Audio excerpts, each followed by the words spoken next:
কারাকারি করে লাভ নেই, রিজিক বন্টন করা। রিজিক কি করা? আর রিজকু মাকসুম, একদম বন্টিত হয়ে গেছে। আল্লাহি লান তামুতা নাফসান হাত্তা তাস্তাকমিলা রিজকাহা। আল্লাহর নবী বলেন, আল্লাহর কসম, একটি আত্মা, একটি প্রাণ মৃত্যুবরণ করবে না কোন আত্মা তার জন্য বরাদ্দকৃত রিজিক পূর্ণ না করে। বাতেই লোকমা না খাইয়া আপনার বাপের ক্ষমতাও নাই, আপনি মরে যাবেন। আর যেটা নাই সেটা আপনি খাইতে পারবেন না।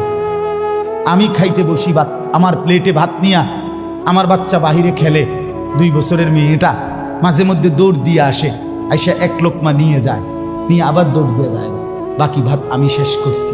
তা আমার মালিক যেন বলে, আনিস, ওই মাঝখানের এই লোকমাটা তোর মেয়েরই ছিল, আমি তাকে যথাসময়ই নেওয়ার জন্য পাঠাইছি।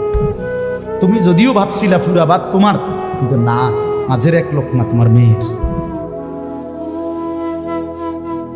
হ্যাঁ, রিজিক বন্টিত হয়ে আছে, রিজিক বন্টিত হয়ে আছে। ইন্না রাব্বি ইয়াবসুতুর রিজকা লিমান ইয়াশা ওয়া ইয়াকদির। আল্লাহ বলে, বান্দা, আমি যাকে ইচ্ছা রিজিক বেশি দেই, যাকে ইচ্ছা রিজিক কমিয়ে দেই, এটা আমার ইচ্ছা, আমার ইচ্ছা। বিশ্বাস? এক বিমানে বিদেশ গেছে, একই কোম্পানির চাকরি করে, এক রুমে থাকে 16 বছর। আইবার পরে আমার পরিচিত একজনে বাড়ি গাড়ি অনেক কিছু করছে, আরেকজনে 16 বছর পরে আইবার সময় আরেকজনের থেকে ফ্যান হাওলাত করিয়া টিফিন দেয়ছে। একবার সত্যি নিজে কইছে, কজুর এই ফ্যানটা আরেকজন তে লই আইছে। এক রুমে থাকছে, এক রুমে, এক দেশে। এমন হলো কেন? ফায়সালা কোথায়? আরে ফায়সালা কোথায়? এটা বুঝতেই হবে বাপ, এটা বুঝতেই হবে। দুনিয়া নিয়া কারাকারি না, দুনিয়া নিয়া কারাকারি না, দুনিয়া নিয়া কারাকারি না, দুনিয়ায় সেই যাবে। দাওয়াত ও তাবলীগের বিশ্ববিখ্যাত মুরব্বী ছিলেন, আহা, সোনার মানুষ ছিলেন, আলোকিত মানুষ ছিলেন হযরত মাওলানা উমর পালনপুরি রাহমাতুল্লাহি আলাইহি। উনি বলতেন, বাপ, মসজিদের ছাদে মনে করেন 500 লিটারের একটা পানির ট্যাঙ্কি, আর নিচে 5টা ট্যাপ অজু করার জন্য দিছে। তো হযরত উদাহরণ দিতেন আর কি, যে 5টা ট্যাপ দিয়ে মানুষ অজু করে, এখন পানি শেষ, অজু করতে করতে পানি কি হয়ে গেছে, আর কয় লিটার শেষ হয়েছে। আচ্ছা, এখন মুসল্লি একটু বেশি দেখা মসজিদ কমিটি বলল যে না, কষ্ট হয় 5টা ট্যাপে অজু করতে, মুসল্লিদের আরো 5টা ট্যাপ লাগান। তো আরো 5টা ট্যাপ লাগাইছে। এখন ট্যাপ হয়েছে কয়টা? এখন মুসল্লিরা অজু করে 10টা ট্যাপ দিয়া পানি শেষ হয়েছে। এখন পানি শেষ হয়েছে কয় লিটার? ধরো মিয়া, আগে না 5টা থাকতে না 500 লিটার, এখন 1000 লিটার। কি লেগে 1000 লিটার? এই কথাটা বুঝছেন কি না বলো? ওইখানে টাঙ্কি কয় লিটার, এনে ট্যাপ যদি আরো 10টাও বাড়ায়, পানি শেষ হয়েছে কদ্দুর?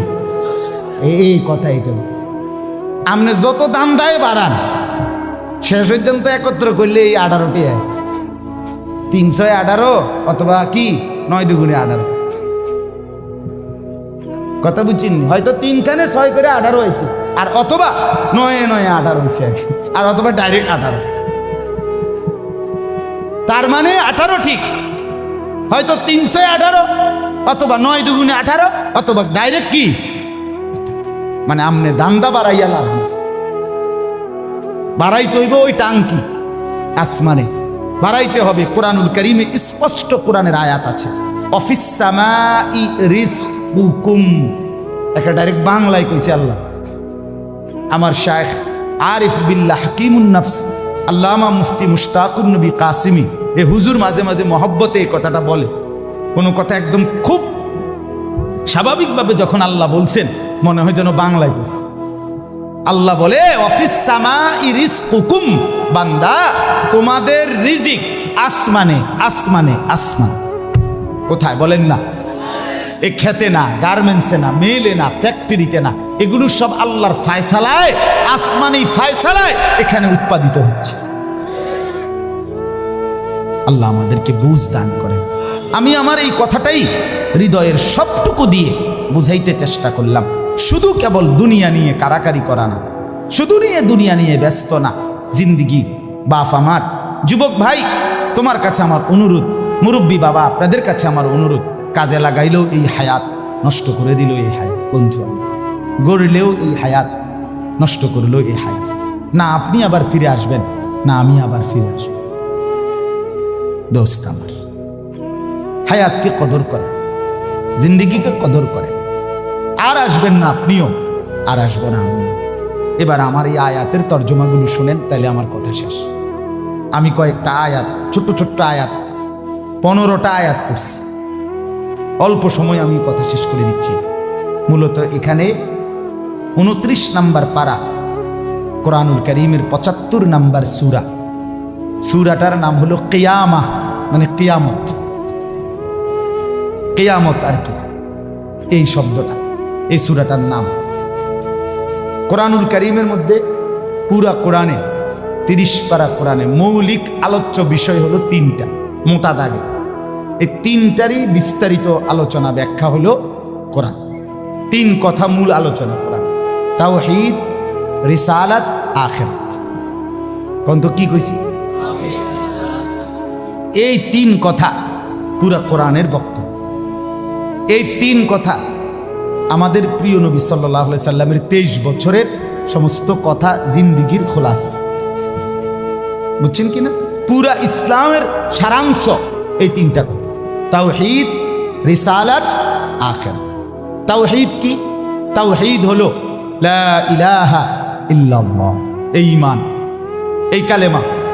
লা ইলাহা ইল্লাল্লাহর যত দাবি, লা ইলাহা ইল্লাল্লাহ এটা আপনার কাছে যা যা দাবি করে এই সবটা আদায় করা, পালন করা, এটা তাওহীদ। লা ইলাহা ইল্লাল্লাহ এই কথা আপনার কাছে দাবি করে শুধু এই শব্দটা মুখস্থ রাখবেন আর বাকি যা মন চা তাই করবেন, এটা না। লা ইলাহা ইল্লাল্লাহ আপনার কাছে দাবি করে যে তাওহীদ মানে একত্ববাদ। এক আসমানে, 7 আসমানে, 7 তবক জমিনে, কায়নাতের যেখানে যা তা হচ্ছে শুধু একজনের ইচ্ছায়, তিনি আল্লাহ। আমার মাথার চুল থেকে পায়ের নখ পর্যন্ত, আমার দেহের ভিতর বাহির নিয়ন্ত্রিত হচ্ছে শুধুই একজনের ইচ্ছায়, তিনি আল্লাহ। আমার জিন্দিগির হাসি কান্না, আনন্দ বেদনা, দুঃখ সুখ, প্রয়োজন অপ্রয়োজন, আমার চাওয়া পাওয়া, প্রাপ্তি অপ্রাপ্তি, সুখ দুঃখ সব কিছু আমার ভিতর বাহির পূর্ণ করবেন, পূরণ হবে যার মাধ্যমে, তিনি শুধুই একজন আল্লাহ। এটাই তাওহীদ। এই কথা দিলে বসান, এই কথা দিলে বসান। দাওয়াত ও তাবলীগের সাথীরা এই পৃথিবী ঘুরে ঘুরে সবচেয়ে বেশি আল্লাহর বান্দাদের কলজার মধ্যে এই কথাটা বসাইতে চায়। সকালেও বলে, জোহরের পরে বলে, আসরের পরেও বলে, মাগরিবের পরেও বলে, মাখলুক থেকে কিছু হয় না ভাই, মাখলুক থেকে কিছু হয় না, মাখলুক কিছুই করে না। ডানে বামে উপরে নিচে আমরা যেখানে যা দেখি এগুলো কিছুই করে না, করে যা শুধুই আল্লাহ আল্লাহ আল্লাহ। এই কথা টানা 40 দিন কলিজার মধ্যে বসায়, টানা 120 দিন 4 মাস কলিজার মধ্যে বসায়, লোকটার দিলে বসে যায়, জিন্দিগি সুন্দর হয়েছে। হ্যাঁ, এটা পরীক্ষিত, দেখো পরীক্ষিত পরীক্ষিত। এই জন্য ওলামায়ে কেরামের তত্ত্বাবধানে, নিজ নিজ অঞ্চলের সংখ্যাগরিষ্ঠ ওলামায়ে কেরামের তত্ত্বাবধানে, মশওয়ারায়, পরামর্শ নিয়ে দাওয়াত ও তাবলীগের সাথে জুড়ে থাকবেন। বলেন ইনশাআল্লাহ। 2, 3, 4 ফেব্রুয়ারি বিশ্ব ইজতেমা। জানেন 2, 3, 4 ফেব্রুয়ারি বিশ্ব ইজতেমা। বলেন কত তারিখ? ফেব্রুয়ারি। ফেব্রুয়ারি কর না কেন? 2, 3, 4 ফেব্রুয়ারি। বলেন কত তারিখ? বিশ্ব ইজতেমা। আল্লাহ কবুল করেন। আপনারা আমরা সবাই যাব ইনশাআল্লাহ। তো বলতেছিলাম এই তাওহীদ লা ইলাহা ইল্লাল্লাহ এটা কলিজার মধ্যে বসানো। নবী সাল্লাল্লাহু আলাইহি সাল্লাম বলেন, আল্লাহর নবী বলছেন, ওয়ালাম আন্নাল উম্মাতা লাউ ইজতামাআত আলা আন ইয়ানফাউকা বিশাইইন লাম ইয়ানফাউকা ইল্লা বিশাইইন কাদ কাতাবাহুল্লাহু লাক। আল্লাহর নবী বলেন, উম্মত শোনো, গোটা পৃথিবী যদি একত্রিত হয়ে সিদ্ধান্ত নেয় তোমার একটু উপকার করবে, কিছুই করতে পারবে না, তোমার কেবল সেই উপকারটাই হবে যেটা আল্লাহ তোমার জন্য তাকদীরে আসমান জমিন সৃষ্টির 50,000 বছর আগে লিখে রেখেছে। ওয়ালা বিজতামাউ আলা আন ইয়াদুররুকা বিশাইইন কাদ কাতাবাহু লাম ইয়াদুররুকা ইল্লা বিশাইইন কাদ কাতাবাহু আল্লাহু আলাইকা। সবাই মিলে যদি এটাও সিদ্ধান্ত নেয় তোমার একটি ক্ষতি করবে, বিপদে ফেলবে, মুসিবতে ফেলবে, আল্লাহর নবী বলেন কোনো মুসিবত তোমার আসবে না, আসবে কেবল সেই মুসিবতটাই যেটা আল্লাহ তোমার জন্য তাকদীরে লিখে রেখেছেন। রুফিআতিল আকলাম ওয়া জাফফাতিস সুহুফ। নবীজি বলেন এই কথার পরে তাকদীরে, যেমন এইখানে হিলফুল ফুজুল যুব সংগঠন নাগরাপাড়া ফৈটাদি, এরপরে আর লেখা নাই, আসেনি এরপরে নিচে দিয়ে আর কিছু, এখানে এসে লেখা এটা কি হয়েছে, শেষ হয়েছে। আল্লাহ তাআলা রসুল বলেন তাকদীরের লেখা এই গোটা আল্লাহর সৃষ্টি, আল্লাহ ব্যতীত যত সাই সব কিছুর তাকদীর আছে। বুঝেন নাই কথা? এটা আল্লাহ ব্যতীত যত কিছু সব কিছুর কি আছে? এই গাছ মাছ, আকাশ জমিন, হ্যাঁ, এই মশা মাছি পিঁপড়া যা কিছু আছে আল্লাহ সৃষ্টি, নদী সাগর সব কিছুর কি আছে? তাকদীর আছে। এই নদীতে কতদিন জোয়ার আসবে এটা লেখা আছে, কতদিন ভাটা আসবে এটা লেখা আছে। তাকদীর শুধু মানুষের না, তাকদীর মা সেওয়াল্লাহ, আল্লাহকে বাদ দিয়ে যা সব কিছুর তাকদীর আছে। ও পিঁপড়ারও তাকদীর আছে। এবার আমার থেকে বাচ্চা গেছে গায়েন, এবার টিপ দিয়ে মেরে গেছে, ঠিক কিনা বলেন না? হ্যাঁ, মশা আমারে কামড়াইয়া গেছে, আমি পারছি না ধরতে, দেবটা মেরে গেছে। এই তাকদীর লেখা আছে, ফয়সালা আছে। তো এই কথার পরে যে মাখলুক তোমার কোনো উপকারও করতে পারবে না, মাখলুক তোমার কোনো ক্ষতিও করতে পারবে না, এই কথা লেখার পর আল্লাহ তাআলা তকদির লেখার যেই কলম এটা উঠাইয়া ফেলছে, তকদির লেখার যে কালি এগুলো ফেলাই দিয়েছে। মানে এরপরে আর কথা নাই, এই কথার উপরে তকদির শেষ হয়েছে যে মাখলুক কিছুই করে না, হাও না নাও না, পক্ষেও না বিপক্ষেও না, যা করে কে করে? আল্লাহ। আল্লাহ আল্লাহ করে, আল্লাহ। বলে তো ডাক্তারে চিকিৎসা করলে রুগী ভালো হয়, এই ডাক্তারে চিকিৎসা করলে রুগী মারাও যায়। যে হাসপাতালে রুগী সুস্থ হইয়া বাড়ি যায়, এই হাসপাতাল থেকে রুগী মইরা অ্যাম্বুলেন্সও, ঠিক কিনা বলেন না? তাহলে বুঝা গেল মাখলুক থেকে। কার থেকে? এই সহজ কথা বললাম, তাওহীদ। এটা রিসালাত কি? রিসালাত হলো মুহাম্মাদুর রাসূলুল্লাহ সাল্লাল্লাহু আলাইহি ওয়াসাল্লাম। তার মানে মাথার চুল থেকে পায়ের নখ, জিন্দিগির পুরাটা, এই দেহের সব কিছু, এবং আমার জীবনের একেবারে ঘর থেকে দেশ জাতি রাজনীতি, ঘর পরিবার সমাজ, আচার আচরণ, বাজার ব্যবসা, লেনদেন, হাসি কান্না, আয় উপার্জন, সামাজিকতা, অনুষ্ঠানাদি, পাড়াপড়শি, সমাজের আমার জিন্দিগির, আমি এক মানুষ জীবনে যা করব, ঘরে কিংবা বাইরে, হাটে কিংবা মাঠে, বাজারে কিংবা ব্যবসায়, আয়ে কিংবা লেনদেনে, দেশে কিংবা রাজনীতিতে, সব কিছু একজন রসূল মুহাম্মদ সাল্লাল্লাহু আলাইহি সাল্লাম উনার দিক নির্দেশনায়, উনার সুন্নাতে, উনার তরিকার উপরে করা, এভাবে জীবনটাকে গঠন করা, এটার নাম রিসালাত। এটার নাম রিসালাত। কোনোভাবেই বাপ এই কথা বলার কোনো সুযোগ নাই, ইসলামকে কোনো একটা জায়গার মধ্যে সীমাবদ্ধ করার কোনো অনুমতি নাই। এটা ঈমান থাকবে না, ঈমান থাকবে না। সোজা কথা, হুজুর এর দূর পর্যন্ত কইতে পারবেন, এর বেশি যাইবেন না, না, এই কথা বলার সুযোগ নেই। এটা কুফরি, কুফরি। ইসলামকে রাজনীতিতে টাইনে আইনেন না, ইসলামকে এলাকার টাইনে আইনেন না, ইসলামকে বাজারে টাইনে আইনেন না, ইসলামকে হাটে টাইনে আইনেন না, ইসলামকে ওইখানে না না। এটা যদি আপনি বিশ্বাস করে কন, এটা যদি আপনার কলজার থেকে কইয়া থাকেন, আপনার ঈমান নেই। কথা বুঝেন না? সাবধান। হ্যাঁ, অপ্রিয় হইতে পারে কোনোটা, কোনোটা আপনার অপছন্দ হইতে পারে, কোনোটা আপনার গায়ে লাগতে পারে, কোনোটা আপনার নেগেটিভ হইতে পারে, কিন্তু এর মানে ইসলাম, আল্লাহর কোরআন, শরীয়তের বিধান, রাসূলুল্লাহর সুন্নাহ, জিন্দেগি আপন ধারায় চলতে দিতে হবে। আল্লাহ আমাদেরকে বুঝ দান করে। কোনো কিছুতে এই দাড়ি রাসূলুল্লাহ সাল্লাল্লাহু আলাইহি সাল্লামের বিধান কিনা? কথা বলেন না, বিধান কিনা? আপনি এটাকে তুচ্ছ তাচ্ছিল্য করলে হবে,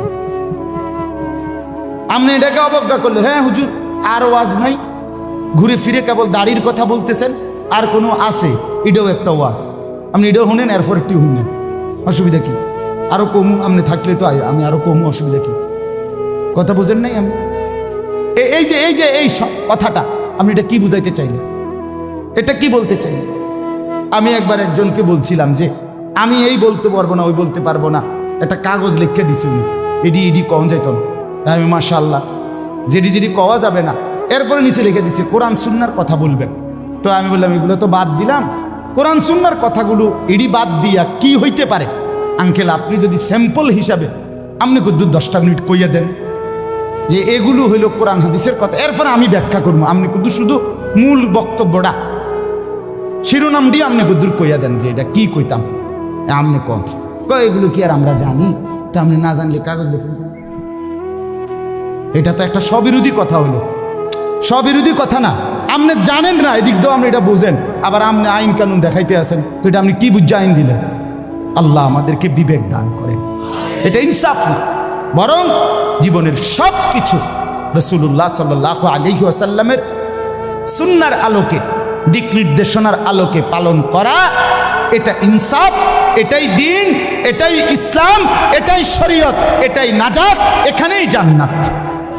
আমার ঘাটতি আমাকে মেনে নিতে হবে, আমার কমতি আমাকে এটা মেনে নিতে হবে। মেনে নিতে হবে কিনা বলেন?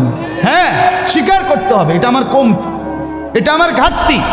অবজ্ঞা করা যাবে না, তুচ্ছ তাচ্ছিল্য করা যাবে না, টিটকারি মস্কারি করা যাবে না। ইসলামের একটা ছোট্ট জিনিসকেও তুরস্কার করা, তুচ্ছ তাচ্ছিল্য করা, ইস্তেহজা করা, এটা কুফর। আপনি জিজ্ঞাসা এনে ওলামায়ে কেরাম, এটা শরহে আকায়েদের মাসআলা, কুফরি। আমনে দাড়িকে, মিসওয়াককে, টুপিকে, পাঞ্জাব, যা কিছু ইসলামের নিদর্শন, তার একটি জিনিসকেও আপনি অবজ্ঞা করতে পারবেন। ইস্তেহজা আপনি পালন না করা, এটা হলো কবিরা গুনাহ, আর অবজ্ঞা করা কুফর। একদিন মসজিদে মুয়াজ্জিন বেচারা পাগড়ি মাথা দিতেছে, ভদ্রলোক পয়সাওয়ালা মাতবরে এনে খাড়াইয়া এক পাশে প্রথম কাতারে, সে বলতেছে এই সমস্ত তেনাতুনা বান্ধনের টাইম এখন আসেনি।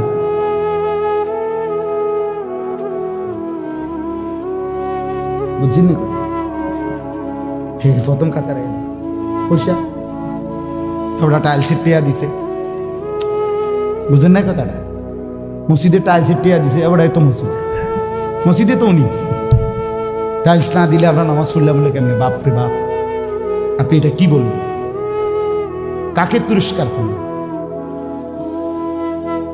আমার এই দুই চোখে আমি দেখছি, এই চোখে ভদ্রলোক কোটি কোটি টাকার মালিক, প্রাইভেট ব্যাংকের ভাইস চেয়ারম্যান, উনি জানাজা পড়ছে। জানাজার আগে ইমাম সাহেব, স্থানীয় একজন ইমাম সাহেব কবরের আযাবের দুইটা কথা কইছে। ওই উনি একটু 4-5 মিনিট বলাতে 2-4 জন নেতা বক্তব্য দিতে পারে না। হইতে পারে না যে জানাজার আগে দিয়ে কুদুর কুদুর কথা কয়, কথা বুঝছেন কি? এটা কোনোভাবেই সুন্নত না, সুন্নত কোনো তরিকা না, কেমনে কেমনে চালু হয়ে গেছে। যাই হোক, তো ওই ইমাম সাহেব কবরের আযাবের কথাটা বলাতে হতে পারে 2-4 জন নেতার বক্তব্য দিতে কি হয়েছে, একটু সময় হয়েছে না বা পারছে না দিতে। এই জায়গাটা নইলে আরো 2 জন কুদুর কথা কইতো, ওই ভুল উচ্চারণে কইতো, আরে কুল্লু নাফসিন যায়কাতুল মউত। আপনি এতটি জানাজা পড়েন, আপনি কুদুর এই লাইনটাও ঠিক করতে পারলেন না। এই কথাটা কমপক্ষে ঠিক করতেন যে আমি যেহেতু প্রায় জানাজা ফরন লাগে, হ্যাঁ এটা তো কুদুর ঠিক করি না, এইটাও কইতে পারেন। তো যাই হোক, উনি ডাইকা ইমাম সাহেবকে বলতেছে, আমি নিজে দেখছি, উনি ডাইকা বলতেছে, হুজুর কবরের আযাবের মিথ্যা ভয় দেখিয়ে লোকদেরকে আর কতদিন বোকা বানিয়ে রাখবে? মুসলমানের বাচ্চা জানাজা পড়ছে, অহংকার করে গেলেন দুনিয়াতে, আর কি। এরপরে মরতেন না, আপনি মরতেন না, আপনি কবরে যাইতেন না শেষ পর্যন্ত, না ফেরেশতা আপনারে দেখবে না কবরে। আল্লাহ আমাদেরকে বুঝ দান করে। আমার বাপ, আমি দিল থেকে বলতেছি, অন্তর থেকে, পুরা দিন রাসূলুল্লাহ সাল্লাল্লাহু আলাইহি ওয়াসাল্লামের সুন্নাতকে, নবীজির কোনো তরিকাকে, কোনো কথাকে আপনি প্রথম ধাক্কায় ফেলে দিবেন না। কথা রুচেন কিনা বলেন, মাথা নোয়ায় ফেলবেন, নত নিজেকে ছোট করেন, এরপরে ভাবেন আমার এই ত্রুটির সমাধান কি করতে পারি। ঠিক কিনা বলেন না?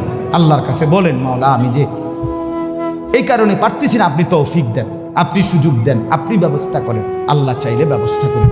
তাহলে রিসালাত। 3 নাম্বার হলো আখিরাত। 3 নাম্বার হলো কি?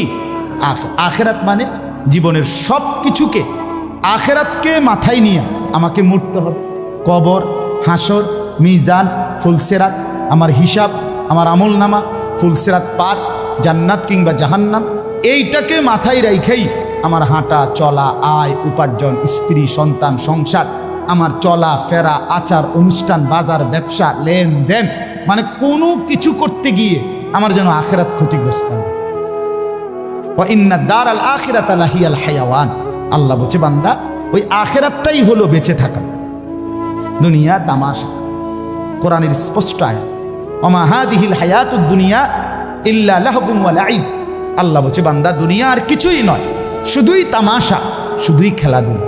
অতএব দয়া করে, আমার সময় নাই, আমি আর বাড়াতে পারছি না, কিন্তু এই কথাটাই আপনাদেরকে বুঝাইতে চাই, আমার সব কিছুর মধ্যে আখিরাতকে সাথে নিয়ে সামনে নিয়ে যদি জীবন চালাই, আল্লাহর কসম দুনিয়ার সব প্রয়োজন পূরণ হবে, আখিরাতের জান্নাতও মিলে যাবে। আপনি ঠকবেন না বাপ। ফজরের নামাজ পড়লে কেউ ঠকে না, 5 ওয়াক্ত নামাজ পড়লে কেউ ঠকে নাই দোস্ত। হারাম উপার্জন করে কেউ লাভবান হয় নাই। গুনাহ কাউরে তৃপ্তি দেয় না, গুনাহ কাউরে, কোনো সুদখোর তৃপ্তিতে নাই, কোনো ঘুষখোর তৃপ্তিতে নাই, কোনো কিস্তিওয়ালা তৃপ্তিতে নাই। 90,000 টাকা ইনকাম করে, 60,000 70,000 মাসে ন্যূনতম কামাই। আমি নিজে জিগাইছি, কাকু কিস্তি কয়টা? 60টা। কিস্তি চলে 60টা, মাসে ইনকাম 70,000। তাহলে 70,000 টাকা ইনকামের পরে যদি কিস্তি চলে 60টা, আমার মসজিদের ইমাম সাহেবের বেতন 10,000 8,000, এবার আর কিস্তি চলার কথা কয়টা? কিন্তু ইমাম সাহেবের কোনো কিস্তি নাই। ঠিক কিনা বলেন না? ইমাম সাহেব কিস্তিও নেয় না, এশার নামাজের পরে ফজর পর্যন্ত চুরিও করে না, ডাকাতিও করে না। বেটা মালিকের ঘরে সেজদা করে, আল্লাহর ঘরের গোলামি করে, খোদার 30 দিন 10,000 টাকা দিয়ে বউ বাচ্চা নিয়ে ইজ্জতের সাথে হাসি মুখে ধোয়া সাদা পরিষ্কার পায়জামা পাঞ্জাবি পরে আল্লাহর জিন্দিগি, আল্লাহর দুনিয়ায় জিন্দিগি কাটায় ফেলে। ওনার কিস্তি লাগে। আমার একবার একজনে কইছে, হুজুর রে আল্লাহ চালা, এরকম কইছি, আর একজন কইয়ে উঠছে, আরে আমি কিন্তু আমনেরে কি ইবলিসে চালাই, আমনেরে কি শয়তানে চালাইনি? কথা বলেন না কেন? তো যেই আল্লাহ হুজুর রে 80,000 টাকা দিয়ে চালাইতে, আরে আমনেরে চালাইতে 80,000 লাগে কেন? আমনের কিস্তি 4টা লাগে কেন? আমনে মূলত শয়তানের হাতে নিজেকে তুলে দিছেন। আল্লাহর হাত থেকে ছুটাইয়া নিয়া কার হাতে দিছেন? ইবলিসের হাতে, ইবলিসের হাতে। আপনি সুখ পাইতেন না, মনে রাখেন। আমি লিখকে দিলাম, সিল মাইরে দেবো, আমার সিল আছে, সুন্দর সিল, ওই যে কম্পিউটার সিল, যে থাক, আমার এডি সিল আছে। আপনি সুখ পাইতেন না, আপনি তৃপ্তি পাবেন না। গুনাহ তৃপ্তি দেয় না। এক সাগর, আটলান্টিক মহাসাগরের সব পানি যদি কোনো নেশাখোর, মদখোর, কোনো গাঞ্জাখোরকে দেওয়া হয়, সব পান করার পরেও তার তৃপ্তি হবে না। কিন্তু 1 গ্লাস পবিত্র পানি পান করে তৃপ্ত হয়ে যায় হালাল। সারা পৃথিবীর 100 কোটি নারী যদি আজকের অসভ্য উলঙ্গ ছবি দেখে, যেই যুবক এরে যদি 100 কোটি নারীও উলঙ্গ করে দেখায়, কসম আল্লাহর, এই জানোয়ারের তৃপ্তি হবে না। কিন্তু একজন পুরুষ 70 বছর 90 বছর একজন হালাল স্ত্রী দিয়া তার জিন্দিগি কাটায় ফেলে। হালাল তৃপ্তি দেয়, হারাম কি দেয় না? আল্লাহ আমাদেরকে বুঝ দান করে। অতএব আখিরাতকে বাদ না দেওয়া। যুবক বন্ধু তুমিও না, বুড়া বাপ আপনিও না, পর্দার আড়ালের মা বোন আপনারাও না। আল্লাহ আপনাদেরকে তৌফিক দেন, আল্লাহ আপনাদেরকে কবুল করেন। এই আয়াতগুলোতে আল্লাহ আখিরাতের কথা বলছে। আমি শুধু এক টানে তর্জমা বলছি, লা উকসিমু বিয়াউমিল কিয়ামা। আল্লাহ বলেন আমি কসম করছি কিয়ামতের দিনের। ওয়ালা উকসিমু বিন-নাফসিল লাওয়ামা। সাথে সাথে আমি আল্লাহ কসম করছি ওই অন্তরের, যেই অন্তর মানুষকে গুনাহের কারণে তিরস্কার করে, নেক কাজে উৎসাহিত করে। সুবহান।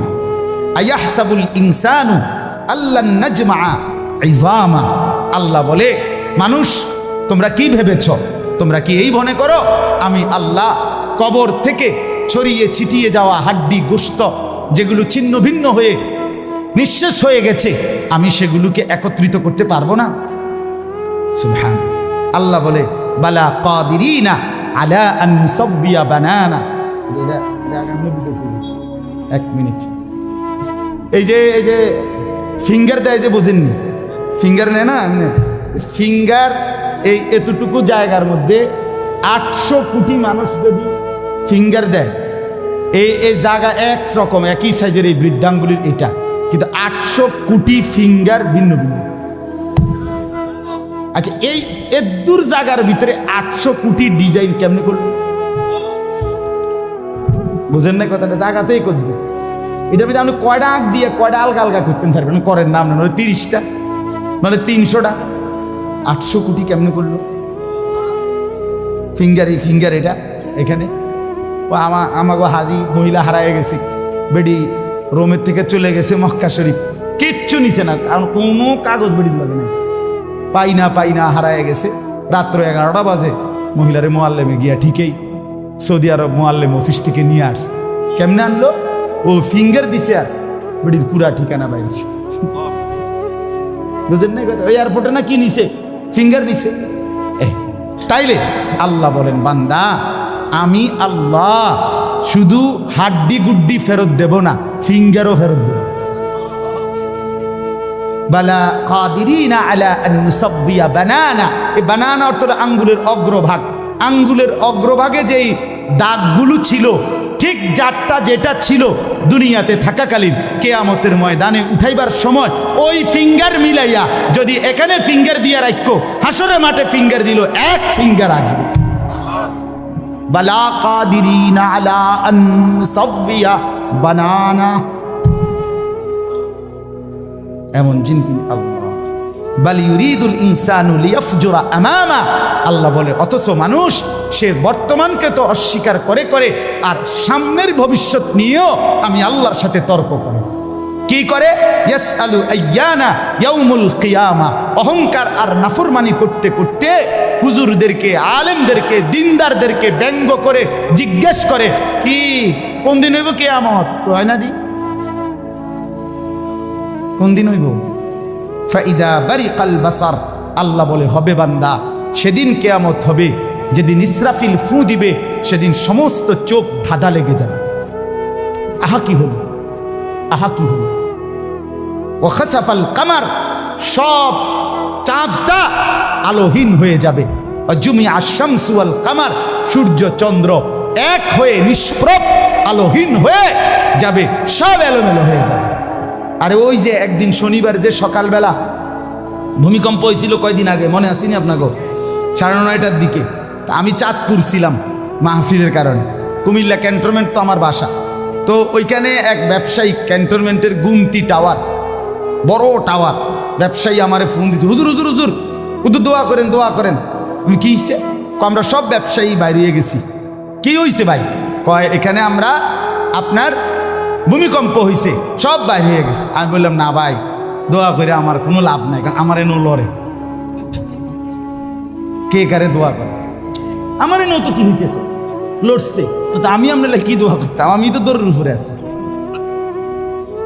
ঠিক কি না বলেন না কেন? হ্যাঁ, আল্লাহ বলেন কিয়ামতের ইসরাফিলের ফু দিলে জমিনের ভূমিকম্প এমন সব নড়বে একসাথে।